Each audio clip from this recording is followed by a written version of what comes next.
네, 지난 시간에 이어서 우리 이제 진도를 좀 더 나가 볼 텐데 회계 기록부터 재무제표 작성 과정 요게 이제 회계 순환 과정이라는 내용으로 이제 회계 원리에서 자세하게 배울 내용이에요. 자, 이 내용을 한번 볼게요. 일단 지난 시간에 어떤 내용 했냐? 재무제표는 왜 만들어졌다고 했죠?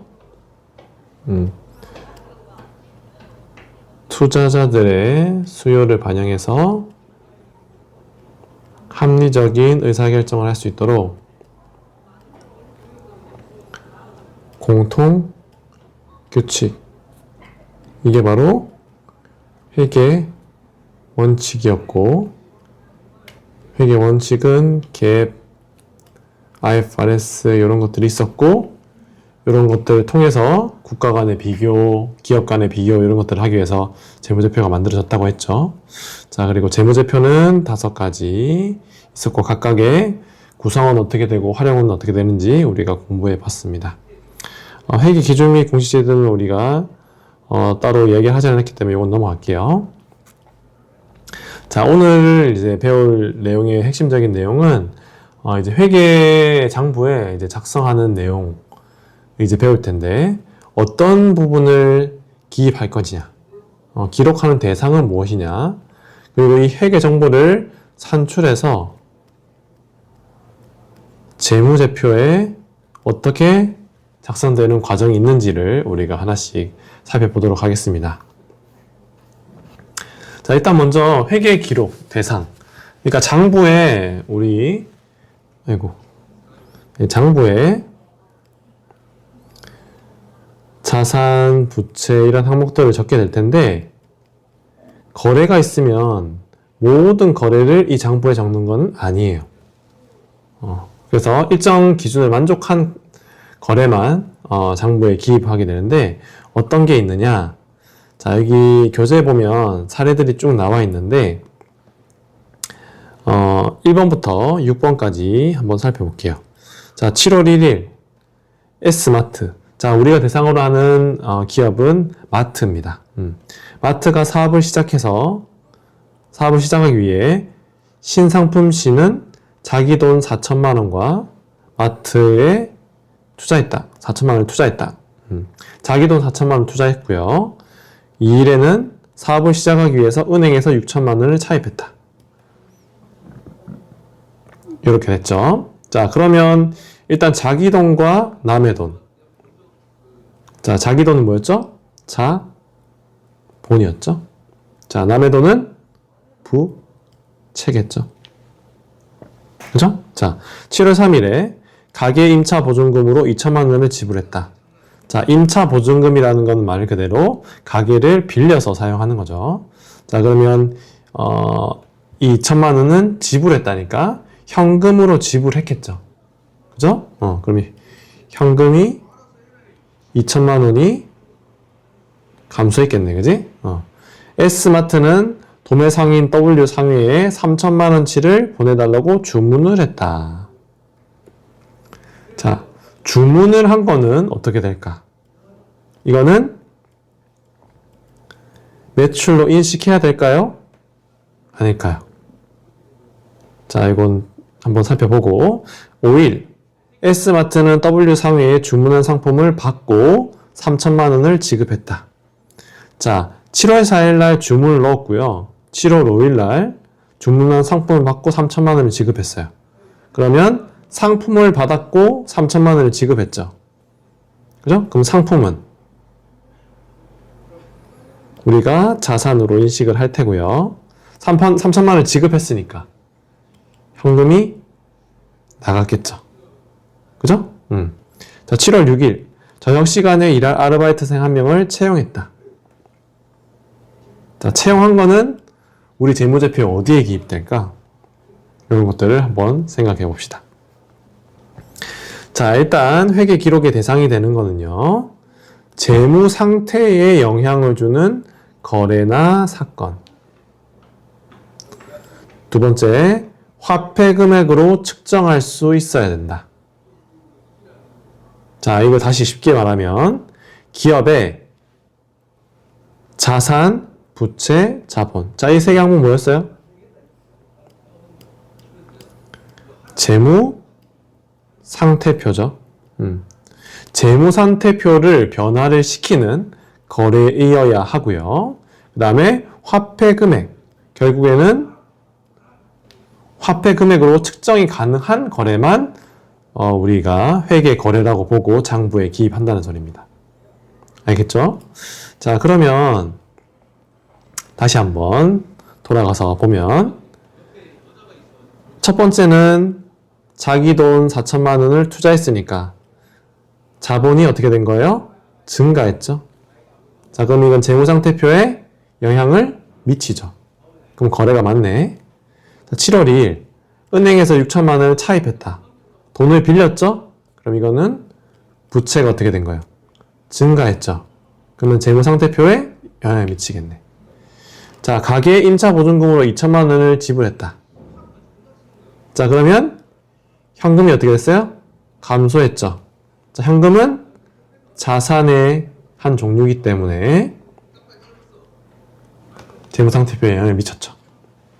자, 도매 상인으로부터 3천만 원치를 보내달라고 주문을 넣었어요. 자, 주문을 넣었다는 것은 실제로 그 거래가 일어날지 안 일어날지 확실하지 않죠. 이게 매출로 잡히려면 매출이 아니죠. 미안해요.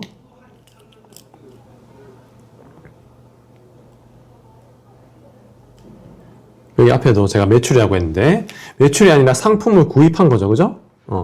상품을 구입하기 위해서 실제로 내가 상품을 받은 것도 아니고 돈도 지불한 게 아니죠.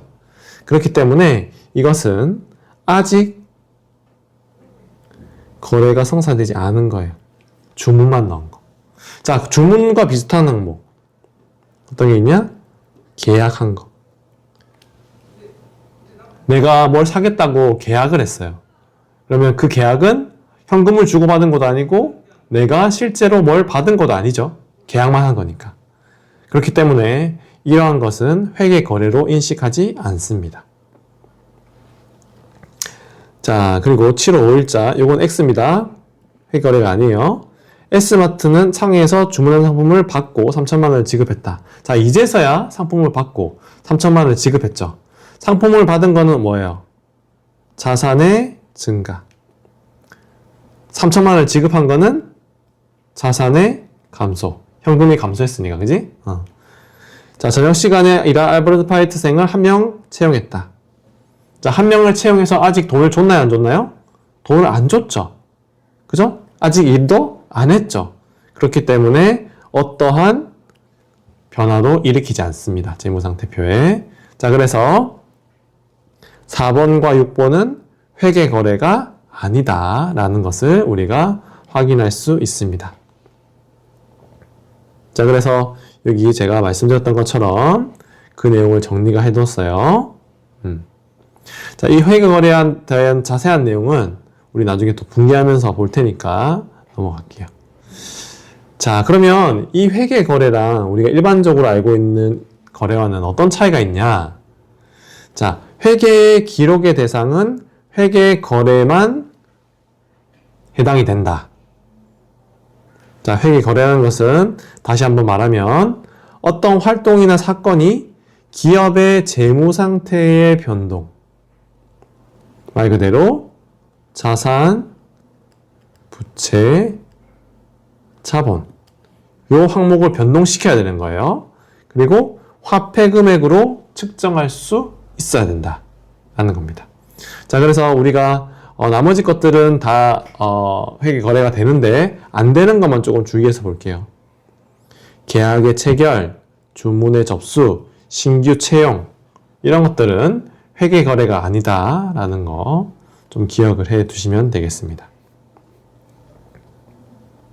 자, 회계 거래 대상 조금 이해가 됐나요? 자, 회계 거래 대상은 자, 두 가지가 있었어요. 재무 상태를 변화시키는 거. 두 번째는 뭐죠?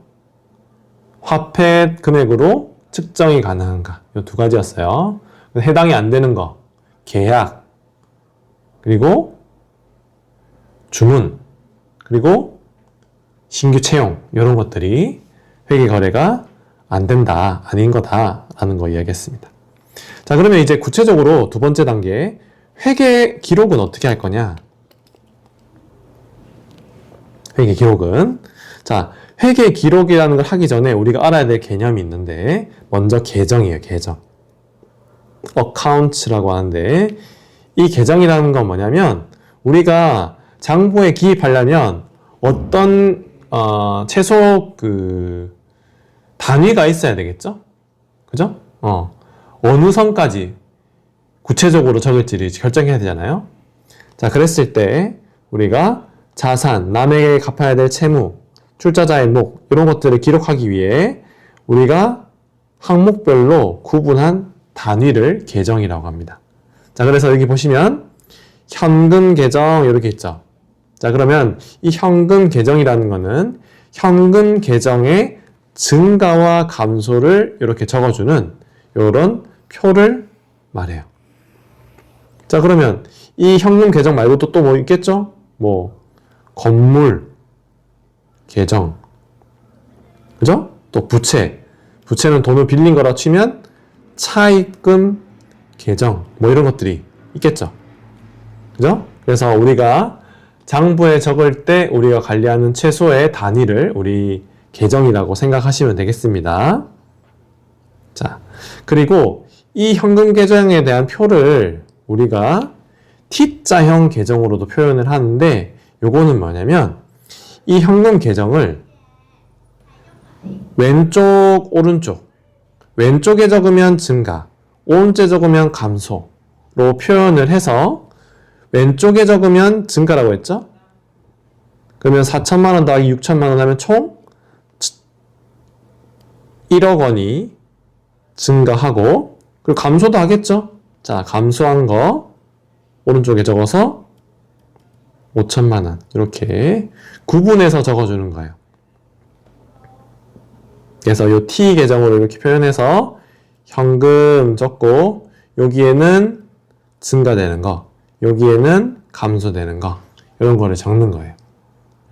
자, 여기에 적히는 글자 같은 경우에는 여기 뒤에서 전기라는 과정을 우리가 배우면서 이 전기할 때 우리가 쓰는 전기가 아니라 회계 용어 포스팅을 한글로 번역한 건데 전기 과정에서 좀 더 자세하게 설명을 하도록 할게요. 자, 그래서 요약하면 계정은 장부에 적기 위한 하나의 단위이고요. 그 단위별로 이렇게 표로 표현하기도 하고 T자형 계정으로도 표현한다라는 거 조금 알아두시면 되겠습니다. 자, 그러면 이제 구체적으로 회계 순환 과정, 회계의 기록, 회계 거래를 기록하는 거를 회계 순환 과정이라고 하는데, 자, 순환이라는 건 뭐예요? 말 그대로 계속 반복된다는 거죠. 그죠? 이 순환 과정이 어떻게 반복되냐? 자, 우리 재무 상태는 1월 1일부터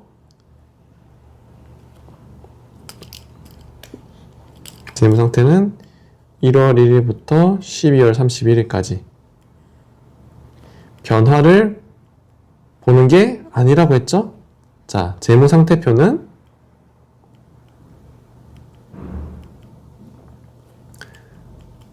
특정 시점에 우리 자산, 부채, 자본을 확인하는 거라고 했잖아요. 그죠? 그러니까 1월 1일 아니면 12월 30일 특정 시점에 우리가 재무상태를 확인할 수 있는데 그러면 우리가 거래는 기중에 발생을 했는데 그 기록은 그러면 어떻게 하나요? 당연히 기중에 발생한 거는 다 기록을 하고 12월 31일자에 재무 상태를 확인해야 되겠죠. 자, 그 과정이 어떻게 되는지를 보면 일단 먼저 기록을 하고요. 그 기록한 내용을 계정별로 옮겨 적고요. T자 계정으로. 그리고 그 내용을 요약하고 마지막으로 재무제표 5개에 해당되는 내용을 구분해서 작성을 하는 겁니다. 알겠죠? 자, 그러면 이 5개의 재무제표는 결국에는 연말에 작성이 되겠죠. 자, 기록은 거래가 일어날 때마다, 그지?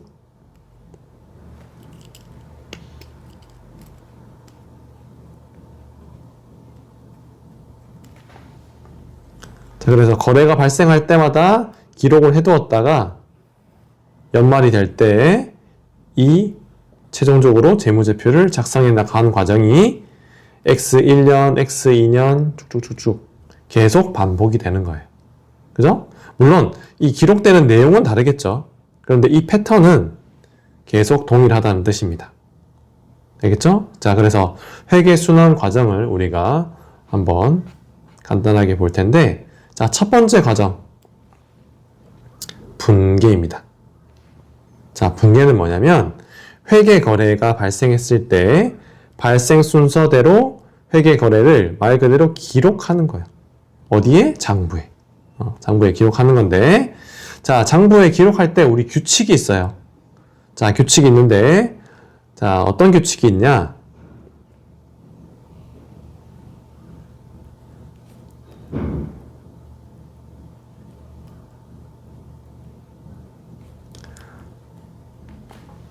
자, 장부에 기입할 때는요, 이제 차변과 대변이라는 구간을 나눠서 그 구간에 해당되는 내용을 적었을 때 증가하는지 감소하는지가 달라지는 겁니다. 자, 예를 들어서 아까 현금 했죠, 현금. 자, 현금이 증가할 때는 어디에 적냐? 여기 차변에 적어요. 자, 현금이 감소할 때는 여기 대변에 적는. 이건 규칙이에요, 규칙. 그래서 이렇게 장부에 기입할 때 왼쪽에 적으면 플러스가 되고 오른쪽에 적으면 마이너스가 되는 항목이 있고요. 반대로 부채는 대변에 적으면 플러스고 차변에 적으면 마이너스예요. 자, 그래서 이러한 항목들이 구분이 되어 있습니다. 그럼 이거를 이제 규칙을 우리가 이해해야 되겠죠. 그러면 계정들이 엄청 많은데 그것들을 다 외워야 되나요? 자, 일일이 그걸 다 외우려면 너무 힘드니까 큰 대규칙만 이야기하면요. 자산, 부채, 자본. 자, 자산에 무수히 많은 항목들이 있겠지만 자산의 증가는 여기 차변에 적고요. 부채랑 자본의 증가는 대변에 적습니다. 그러면 부채는 뭐 또 다양하게 있겠죠? 뭐 차입한 것도 있고, 그죠? 단기적으로 차입한 것도 있고, 채권도 있을 테고, 그지? 뭐 여러 가지가 있을 테요. 그 다음에 자산도 뭐 현금도 있고, 그 다음에 뭐 주식도 있고, 뭐 여러 가지가 있겠죠? 그래서 이런 것들은 다 차변에 적었을 때 플러스, 대변에 적었을 때는 뭐? 마이너스가 된다고. 알겠죠? 자, 그러면 예를 들어서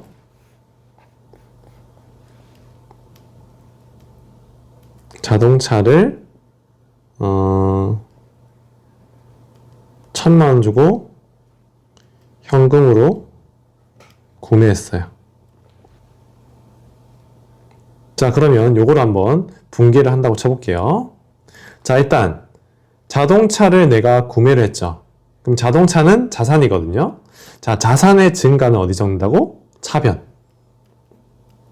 자동차 1,000만 원. 이렇게 적고요. 자, 그러면 내가 뭘 줬죠? 현금을 줬죠. 그럼 현금은 자산인데 현금이 증가한 거예요, 감소한 거예요? 감소했죠? 그럼 감소한 건 어디 적는다? 대변에. 현금 1,000만 원. 이렇게 적는 게 바로 분계입니다. 분계. 무슨 말인지 알겠어요? 그래서 내가 현금을 1,000만 원 썼지만 나에게 자산이라는 자동차가 들어왔죠? 자, 이거는 가계부에서는 확인할 수가 없죠. 가계부는 그냥 현금만 1,000만 원 쓴 게 나오지 자동차가 있는지 없는지 그거에 대한 추적 조사가 힘들잖아요. 그죠? 그래서 요거를 복식북이라고 우리 배웠죠. 그지? 자, 그럼 일자가 있겠죠. 1월 1일. 자, 그래서 모든 거래를 쭉 순차적으로 쭉 적어 놓은 게 뭐다? 분계장. 말 그대로 분계한 결과를 일자별로 작성한 장부라는 뜻이에요. 알겠죠? 자, 그래서 요 세 가지 내용을 조금 기억을 하시고, 전표라는 거는 말 그대로, 뭐, 입금하고, 출금하고, 아니면 거래가 발생하고 이런 것들을 어떤 양식에 따라서 작성하는 건데, 요거는, 다음번에, 이야기할 수 있는 기회가 있을 테니까, 그때, 이야기하는 걸로 하고, 자, 일단 요 세 가지, 차변이 뭔지, 대변이 뭔지, 분계장이 뭔지 정도를 좀 이해하시면 되겠습니다. 자, 그래서, 자, 차변과 대변의 증가와 감소가 어떻게 되는지를 지금 여기 적어놨죠? 자산의 증가는 차변에 적고, 자산의 감소는 대변에 적는다. 자, 부채는 반대죠. 그죠? 자본이랑 부채는 반대. 자, 그리고 여기 추가로 비용이랑 수익이 있어요. 자, 비용과 수익은 재무제표에서 어디서 봤었죠? 손익 계산서에서 봤죠? 그죠? 자, 우리가 거래를 할 때 자산의 변동을 일으킬 수도 있지만 추가로 매출이 발생할 수도 있고 비용이 발생할 수도 있죠. 그러면 그런 것들은 비용 혹은 수익으로 우리가 적어야 되는데 이거는 어디에 적는 것이 플러스냐? 자, 비용은요, 자산과 동일하게 차변에 적어야 증가. 수익은 반대로 자본과 같은 방향인 대변에 적어야 증가입니다. 자, 이거를 그냥 단순히 외우는 게 아니라 한번 조금 더 생각을 해보면요. 자, 자산은 부채 플러스 자본이었죠. 그죠? 자, 그럼 예를 들어서 수익이 증가했어요. 그럼 당연히 이익도 증가할 가능성이 높죠. 그죠? 그럼 이익이 증가하면 결국에는 자본이 증가해요.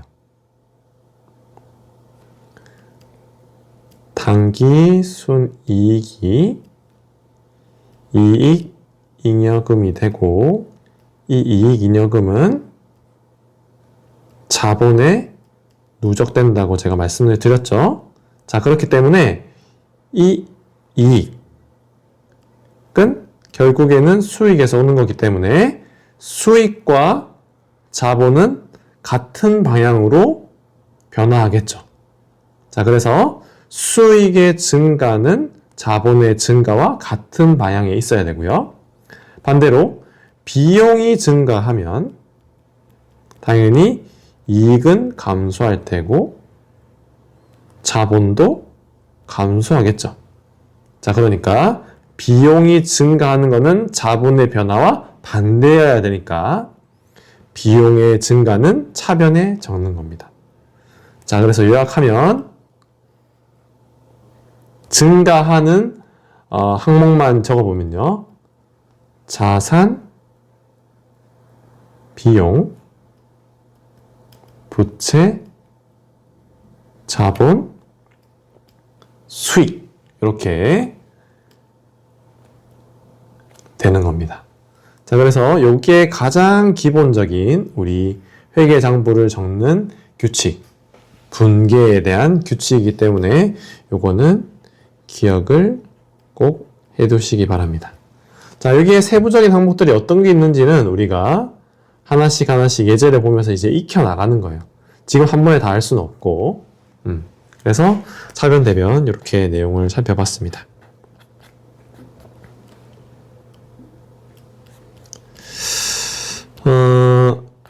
이거 예시만 하고 우리 마무리할까요? 자,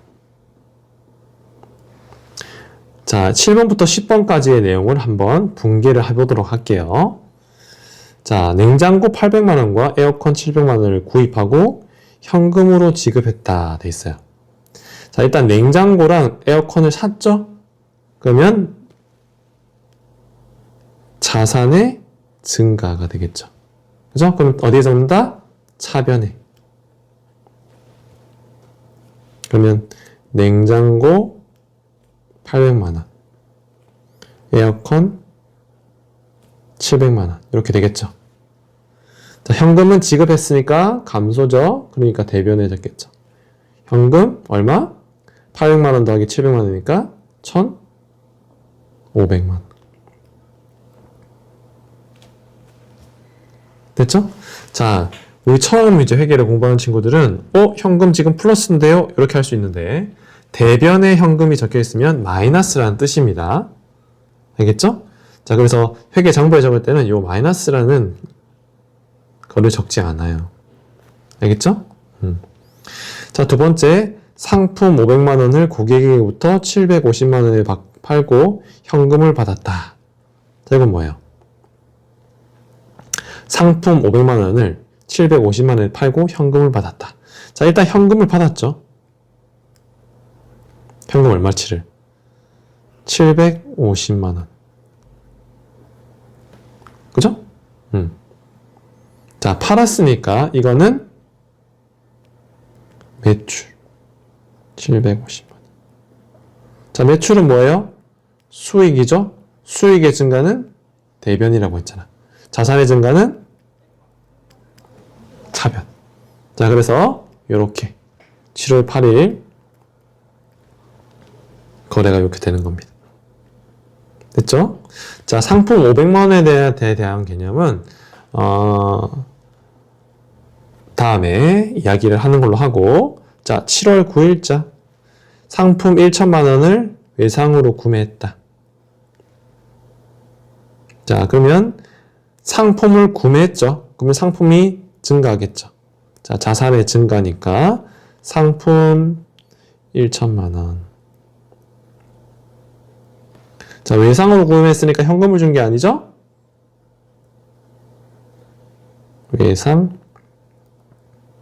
매입금 1,000만 원. 자, 이건 뭘까요? 자본, 부채, 자산 부채, 자본 중에 당연히 내가 갚아야 되는 거니까 부채죠. 자, 부채의 증가는 어디 적는다? 대변에 적으니까 이렇게 적힌다. 됐나요? 자, 됐고. 자, 마지막 7월 10일 아르바이트생의 월급을 100만 원 지급했고 임차료 40만 원, 이자로서 50만 원 지급했다. 자, 돈을 다 썼네, 그지?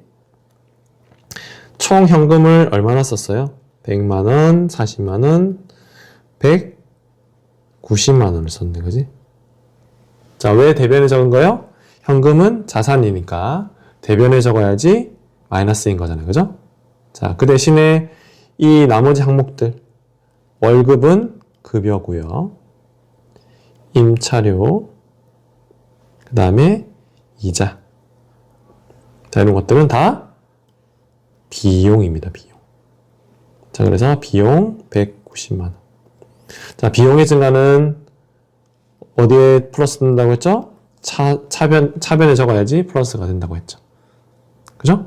자, 그래서 차변, 대변 이렇게 나눠가지고 우리가 분기를 하면 되겠습니다. 자, 이런 식으로 우리가 일단 머릿속에 요게 다 머릿속에 들어가 있어야 돼요.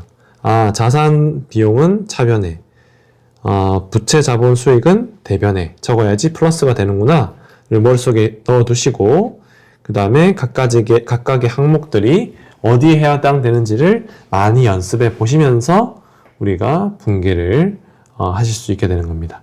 자, 이걸 충분히 하려면 교재에 있는 연습 문제,